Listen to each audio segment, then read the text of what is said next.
సీరియల్లో సినిమాలో నటించాలనుకుంటున్నారా? అయితే వెంటనే మా యాక్టింగ్ స్కూల్లో జాయిన్ అవ్వండి. Hello everyone, welcome to game changers with Lasya Reddy. ఈ podcast very very important, especially మహిళలకి. ఎందుకంటే భార్యగాను, కూతురుగాను, తల్లిగాను, వర్క్ చేస్తున్న మహిళగాను ఎక్కడో ఒక చోట ఏదో ఒక ప్రాబ్లం ఫేస్ చేస్తూ ఉంటారు. కానీ దానికి ఎలా రియాక్ట్ అవ్వాలి, దాన్ని రెస్పాన్సిబుల్గా తీసుకున్న ప్రాబ్లమ్ని ఎలా సాల్వ్ చేయాలని తెలియక చాలామంది వాళ్ళలో వాళ్ళు మదన పడుతూ ఏం చేయాలో తెలియని స్థితిలో, కొంతమంది ఏజ్ తక్కువ ఉన్న వాళ్ళు సూసైడ్స్ చేసుకోవడం కానీ, కొంతమంది పిల్లలు ఉన్నారని అడ్జస్ట్ అయిపోవడం కానీ లైఫ్ని నరకం చేసుకుంటున్నారు. అటువంటి సిచ్యువేషన్స్ గురించి ఇవాళ పాడ్కాస్ట్లో సొల్యూషన్స్తో వచ్చేసాను. అండ్ ఆ సొల్యూషన్ పేరు పరిచయం అక్కర్లేదు, she none other than family counsellor Priya Chaudhary గారు. నమస్కారం అండి. Divorced daughter is better than a dead daughter. కానీ ఇది ఇంకా ఇండియాలో పేరెంట్స్కి అర్థం కావట్లేదు. మేము వాళ్ళ గురించి, ఎస్పెషల్లీ తల్లుల గురించి ఏదైనా ఒక strong message about their divorced daughters అంటే ఏమి ఇస్తారు మీరు? గట్టిగా ఇవ్వాలి.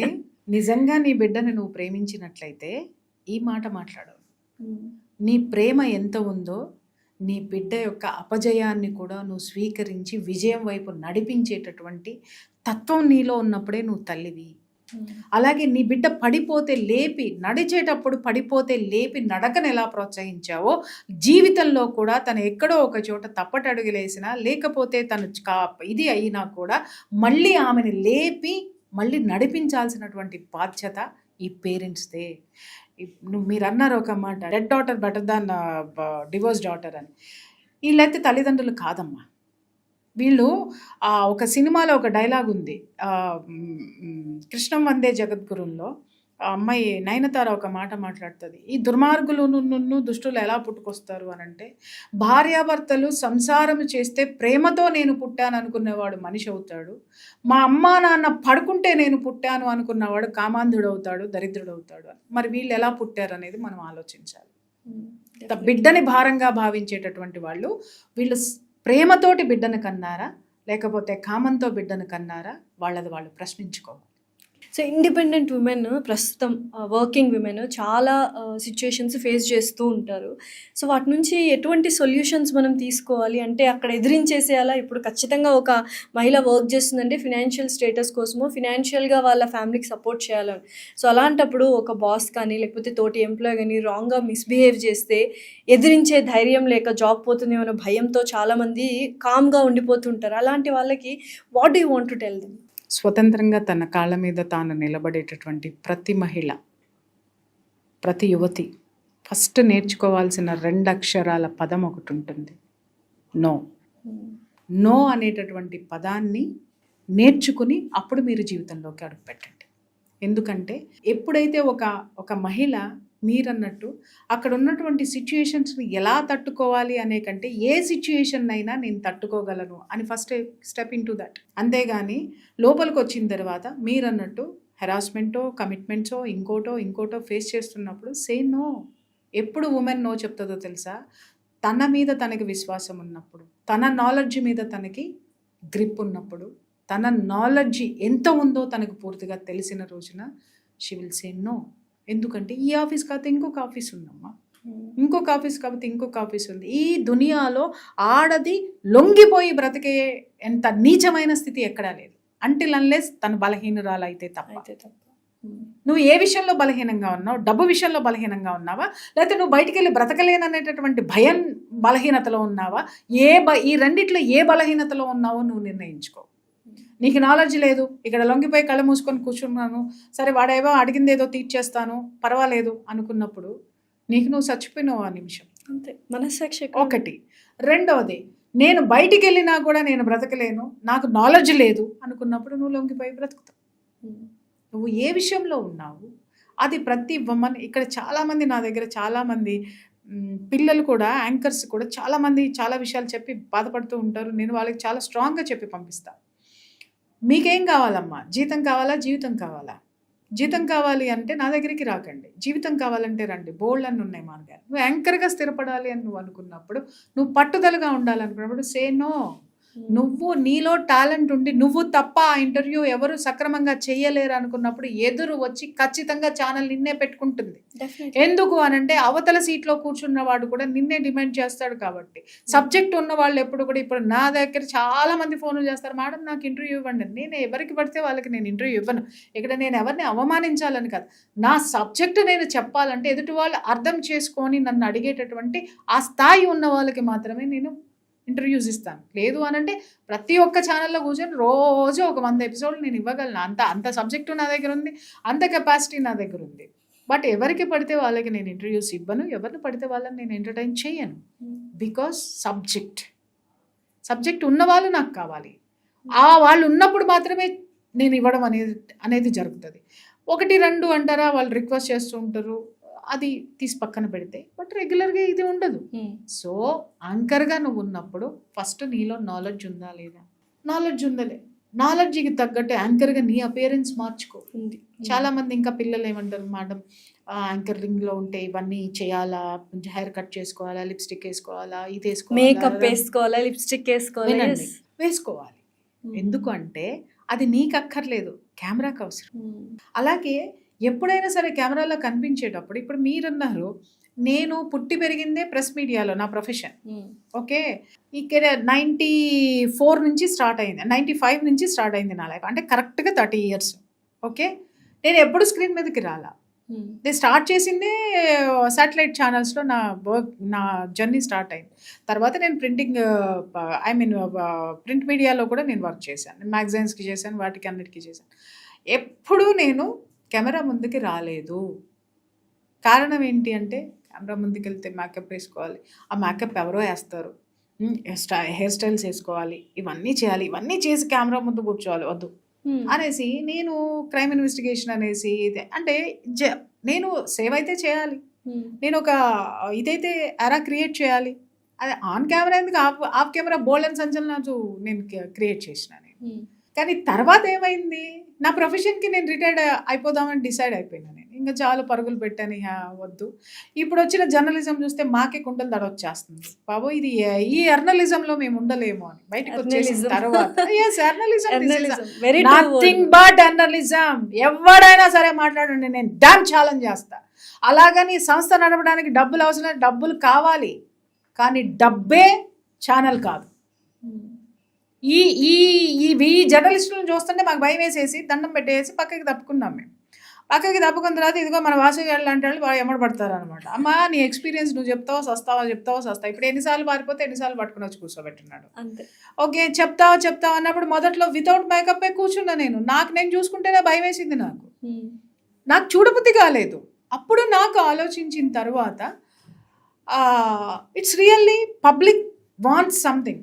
ఎట్లాగే ఏంటి అని అంటే, ఇక చూసిన తర్వాత నాకే బాగాలేదు అని చెప్పేసి నాకు నేనే కొంచెం మేక్ ఓవర్ చేసుకొని ఆ స్క్రీన్ మీదకి వచ్చిన తర్వాత బాగుంది, నేను కూడా బాగుంటాను అన్నట్టుగా నాకు నేనే చూసుకునే ఒక ముచ్చటగా చూసుకునే ఇది వచ్చింది.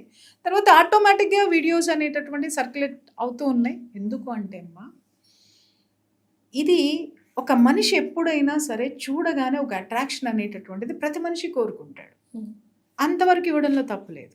కానీ ఇప్పుడు కొంతమంది యాంకరింగ్లు చూస్తున్న వాళ్ళ డ్రెస్ సెన్స్ కానీ, వాళ్ళ ఇది కానీ, వాళ్ళు ఎదురుగుండా కూర్చునే గెస్ట్ని బట్టి కూడా నీ మేకప్ ఉండాలి, ఇది ఎంతమందికి తెలుసు?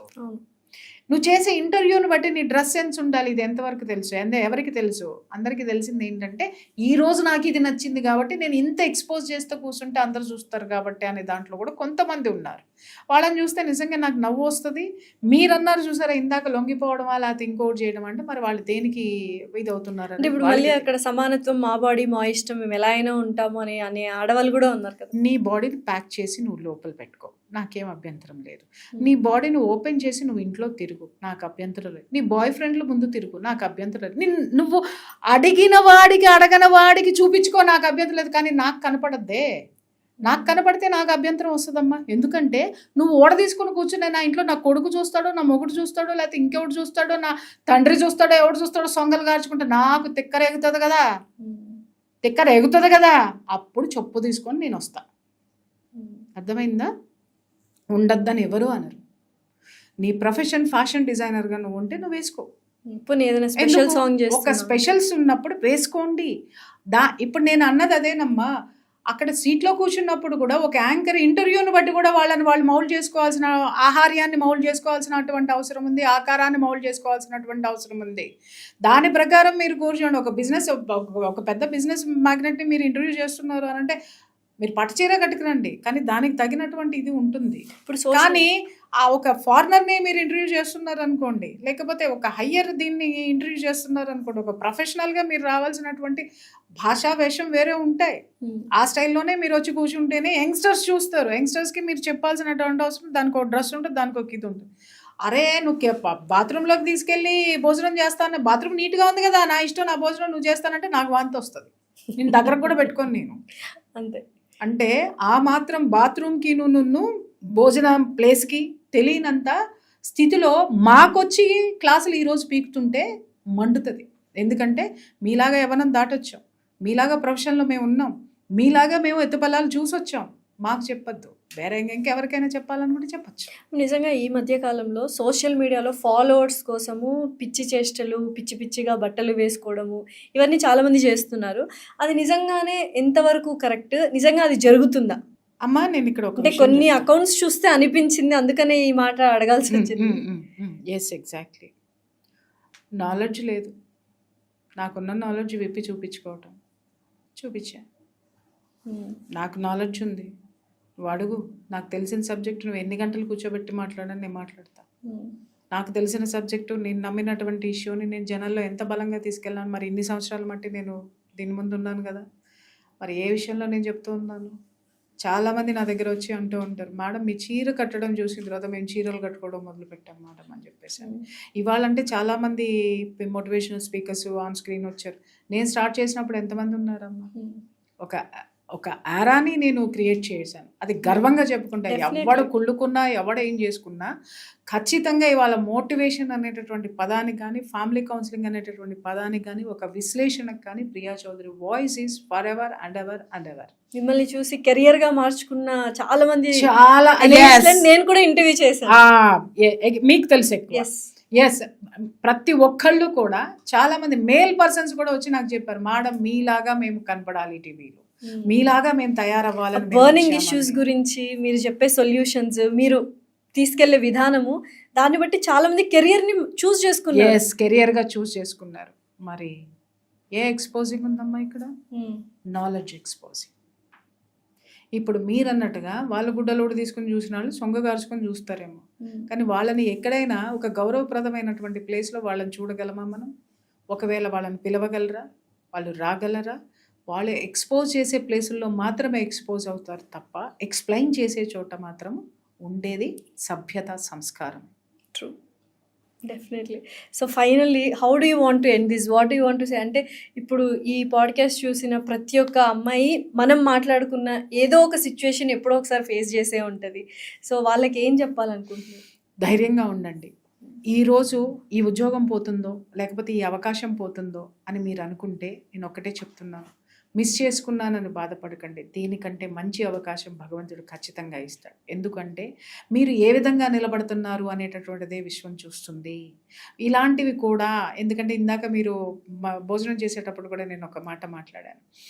మీరు ఒక గట్టి పాత్ర తీసుకున్నప్పుడు దాన్ని నిజంగా మనం కథల్లో కూడా చదువుకున్నాం. ఇంకా క్లియర్గా నేను అర్థమయ్యేటట్టు చెప్పాలంటే, మునీశ్వరుడు తపస్సు చేస్తుంటే రంభా ఓరోసులు వస్తారు. ఎందుకు వస్తారండి? దాన్ని చాలామంది చండాలుగా మాట్లాడుతూ ఉంటారు. ఎందుకు వస్తారు అని అంటే, అతన్ని పరీక్షించడానికి, అతనిలో నిగ్రహం అంటే ఒక స్థాయిని ఇవ్వాలి. అంటే విశ్వం కూడా మీలో ఏ బలహీనతలు ఉన్నాయా లేవా, మీరు దానికి సంపూర్ణంగా అర్హులా కాదా అని టెస్ట్ చేసిన తర్వాతనే ఆ ఇది ఇస్తుంది. అలాగే మీరు ఒక చోటకి వెళ్ళి అది చాలా ఏంటి నీకు 25,000 నేను 50,000 ఇస్తా కమిట్మెంట్ అడిగితే 50,000 నేను పోగొట్టుకుంటానేమో, ఈ ఛాన్స్ మళ్ళీ రాదేమో, నా మొక్క ఎవడో దేకడో, లేకపోతే నన్ను ఎవడో దేకడు, వీడు 50,000 ఇస్తానన్నాడు కదా అని నువ్వు వెళితే అవతల నీకు విశ్వము 1,50,000తో సిద్ధంగా ఉంది నీ నిజాయితీగా పనిచేసేది. అది నువ్వు కోల్పోయావు. కొంచెం లేట్ అవ్వచ్చు, కానీ రాసి పెట్టుకోండి, లార్జ్ ఆపర్చునిటీ మీకోసం వెయిట్ చేస్తూ ఉంది.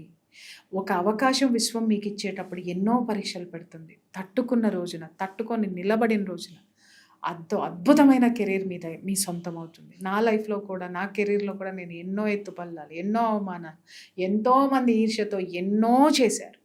అన్నిటినీ ఓర్చుకున్నాను, తట్టుకున్నా. ఏడ్చిన క్షణాలు లేవా అంటే గుండె పగిలి ఏడ్చిన క్షణాలు చాలా ఉన్నాయి.